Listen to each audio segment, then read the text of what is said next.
saya Niwayansyah Cinta Kirani bersama rekan saya Angelina Cinta Lumapo, saya Claudia Angelina Suatar Besi, saya Fikadina Angelina Nono, saya Syamil Marjun. Kami dari kelompok 4 akan menuntaskan tugas dari Dr. Arisendo, Sarjana Hukum, Magister Hukum mengenai sistem perundang-undangan di Indonesia. Sebelumnya saya berikan waktu dan tempat kepada yang bersangkutan. Jadi pada hari ini kita akan membahas beberapa poin penting. Yang pertama ada pengertian perancangan peraturan perundang-undangan. Yang kedua ada teori pembentukan peraturan perundang-undangan. Yang ketiga ada pengenalan naskah akademik dan perancangan peraturan perundang-undangan. Yang keempat ada asas-asas pembentukan peraturan perundang-undangan.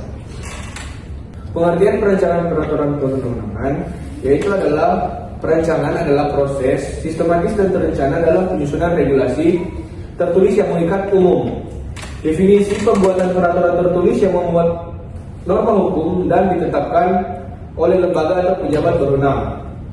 Landasan utamanya yaitu Undang-Undang Nomor 12 Tahun 2011 sebagaimana telah diubah terakhir dengan Undang-Undang Nomor 13 Tahun 2022. Output produk hukum yang memiliki kekuatan mengikat secara hukum bagi seluruh warga negara.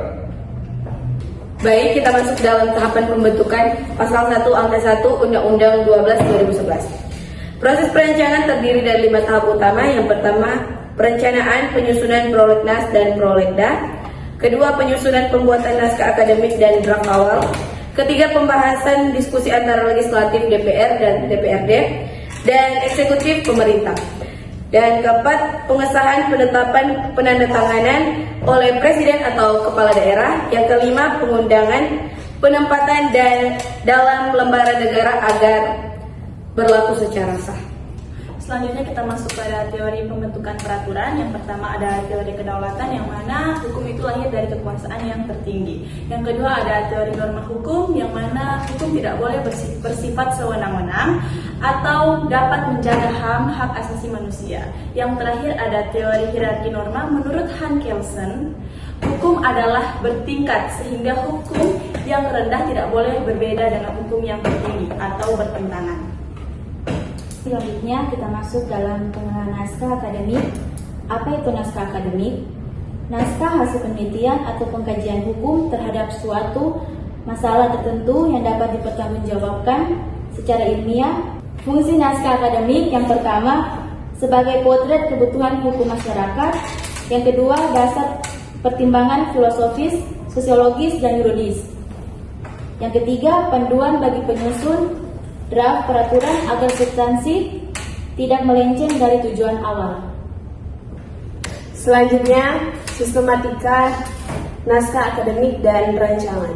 Struktur naskah akademik Perpres Nomor 68 Tahun 2005. Yang pertama, pendahuluan. Yang kedua, kajian praktis, empiris dan implikasi. Yang ketiga, evaluasi dan analisis peraturan terkait. Yang keempat, landasan filosofis, sosiologis, dan yuridis. Dan yang terakhir, jangkauan dan arah pengaturan. Kita masuk dalam asas pembentukan. Agar peraturan berkualitas wajib memenuhi asas formal berikut. Yang pertama, kejelasan tujuan, harus memiliki tujuan yang jelas. Yang kedua, kelembagaan yang tepat, dibuat oleh lembaga yang berwenang. Yang ketiga, keterbukaan, masyarakat berhak memberi masukan. Selanjutnya kita masuk dalam asas materi muatan dalam pasal 6 Undang-Undang Nomor 12 Tahun 2011. Selain asas formal, isinya juga harus mengandung asas yang pertama, pengayoman dan juga kemanusiaan. Yang kedua, kebangsaan dan kekeluargaan. Yang ketiga, kenusataraan dan Bhinneka Tunggal Ika. Yang keempat, keadilan dan kesamaan kedudukan dalam hukum. Dan yang terakhir, ketertiban dan kepastian hukum. Sekarang kami akan masuk dalam sesi podcast.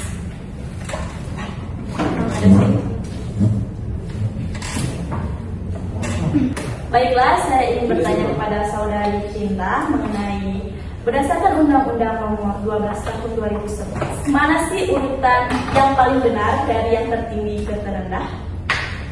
Baik, sesuai hierarki dalam Undang-Undang Nomor 12 Tahun 2011, yang pertama itu Undang-Undang Dasar 1945, yang kedua KPPR, ketiga Undang-Undang Perpu, yang keempat PP, yang kelima Perpres, dan keenam Per.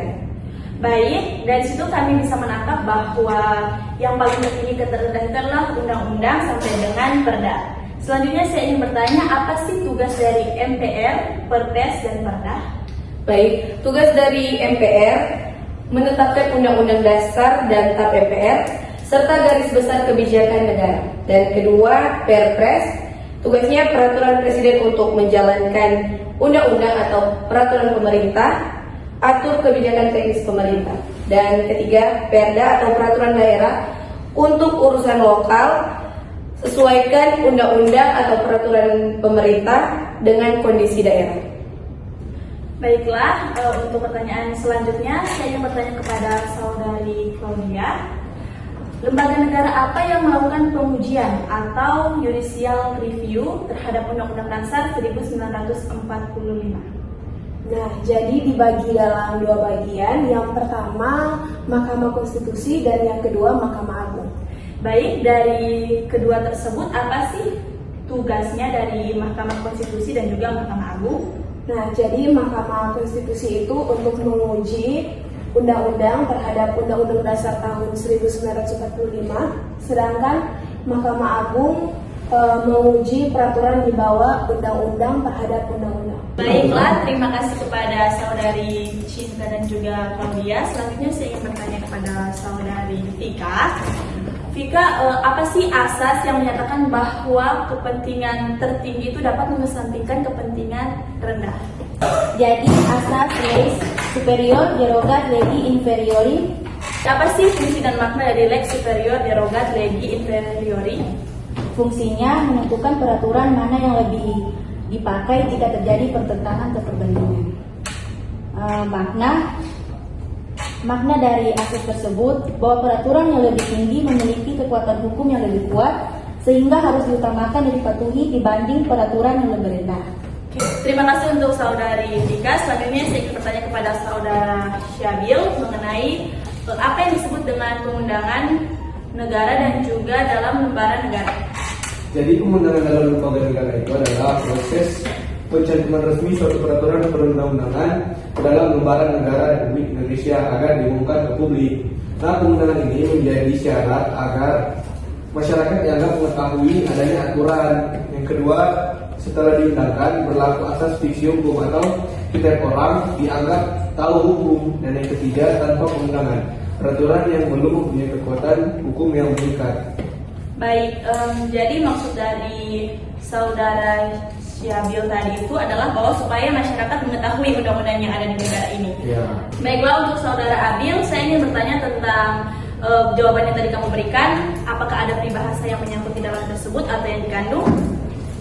Peribahasa atau asas hukum yang dimaksud adalah ignorantia legis non excitat, atau artinya adalah ketidaktahuan terhadap hukum tidak dapat dijadikan alasan pemaaf.